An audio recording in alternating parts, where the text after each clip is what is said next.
Hello there, my name is Keith, the IT teaching guy. Today, earlier or the other day, I went over wireless connections, different types, radio and cellular connections. Radio being IEEE 802.11 connection, Wi-Fi, Bluetooth, or wireless network. And then the cellular connections such as Edge, 3G, and 4G connections. Going over Wi-Fi is standard in many devices. Also, Bluetooth is pretty common in many devices as well. If wireless is not built into your device, you can add, or Bluetooth, you can add a PC card, USB adapters, or PCI or PCI Express slots. You have two modes for the wireless networks. One was called ad hoc, which is a peer-to-peer connection, or an infrastructure, which takes time to plan, set up, maintain in an infrastructure mode on an AP known as a BSS, basic service set. If more than one AP is used, it's called ESS, extended service set.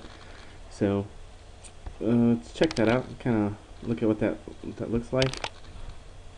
And this is what an ad hoc network looks like, where you're having peer-to-peer connections. And then if you look at the difference between ad hoc and infrastructure, you can see a little bit of a difference there, where you have the AP or the access point. Just to look at that for a second. When you have wireless networks, you run a few security risks. It's recommended to always change the default username and password. A name is required. The name is also known as a SSID, Service Set Identifier. You have in wireless options for security, you can hide the SSID, which is not a full security measure, which will be taking that name that's broadcasted out, and it won't display that broadcast. It won't broadcast it out to the public to be seen by other people. Every device would then need to be configured manually, so that it may take more time then to set up your network, depending on how many people you have. So in a small business, it might be ideal for 5 to 10 people, but more than that would be, it wouldn't be very ideal. It would take too much time. Another option you can use is called MAC filtering. And that's media access control, and that's a layer 2 address of a device. The AP or the access point is configured to allow only specified addresses. So when you filter out which devices can access your AP or not, specifically, and that's a great thing.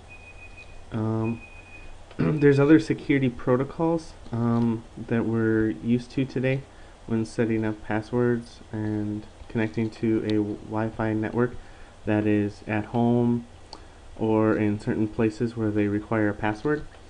And the first was called a WEP, a WEP, and it contains flaws. It used a 40-bit or 104-bit connection, but that had contained many flaws, and so during the transitional period, they created WPA to use during that time, but they also found a flaw in that as well. Today we use WPA2. It uses AES, Advanced Encryption Standard, which is the standard that we use today. Interference from distance, obstacles, electronics can be an issue with wireless networks, so you have to plan accordingly as well. 15-meter bands. The ISM bands for the Wi-Fi networks operate on a 2.4 gigahertz or a 5 gigahertz signal, and we could go through the different standards, going from 802.11a all the way through 802.11n, and I know they have just recently released 802.11 AC, but that is not covered in the CompTIA test, not as yet. So going to the 802.11a, that operated at 5 gigahertz at 54 theoretical maximum output, 54 megabytes per second, and a distance of 115 feet. Going to 802.11b, which is 2.4 gigahertz frequency, had a theoretical output of 11 megabits a second and 120 feet distance. Then going on to 802.11.g, we had a 54 megabit second running at 2.4 gigahertz and a range of 125 feet.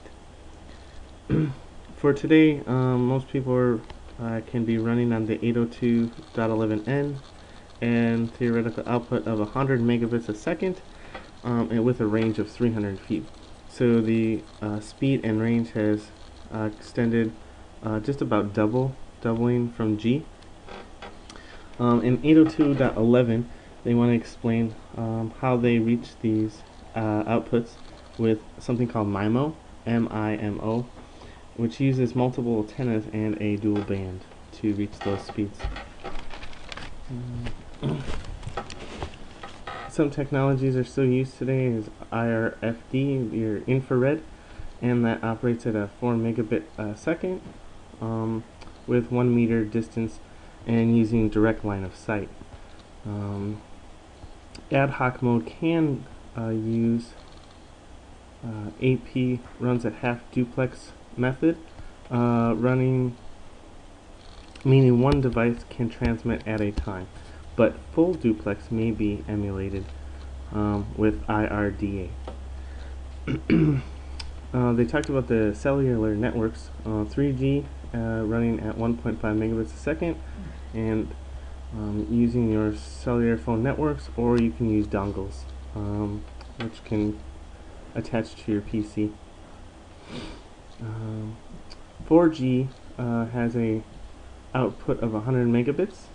This is not meeting the 4G standard at the time, but when 4G revision 10 releases, we'll talk about that more in a second. With the 4G technologies, there are 3 different technologies. 3GPP LTE, which runs at 50 megabits a second, up to 100 megabits download, and at 20 hertz. The LTE Advanced is at 300 megabits a second and does not meet the 4G requirements as well. So when they upgrade the LTE Advanced to version 10, it will then meet the 4G requirement standard to be called 4G. Mobile WiMAX is at 802.16e, and that download at 56, upload at 56 megabit, and download at 128 megabits a second using 20 megahertz. Bluetooth is used and can be used for networking to create a personal area network, and that operates at 802.15 and at 2.45 gigahertz and a 1 meter range with that. Then we have the different revisions, 1.1, 1.12 at 1 megabit, and then the 2.0 and 2.1 at 3 megabit. Going on with the Bluetooth classes, there's Class A, Class B, and Class C. Class A is 100 meters with power of 100 megawatt.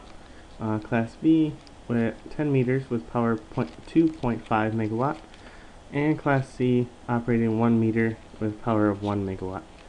So that was the overview today of wireless connections through Bluetooth, Wi-Fi connections, cellular.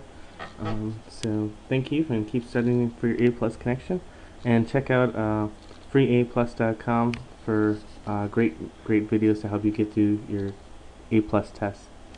Thank you.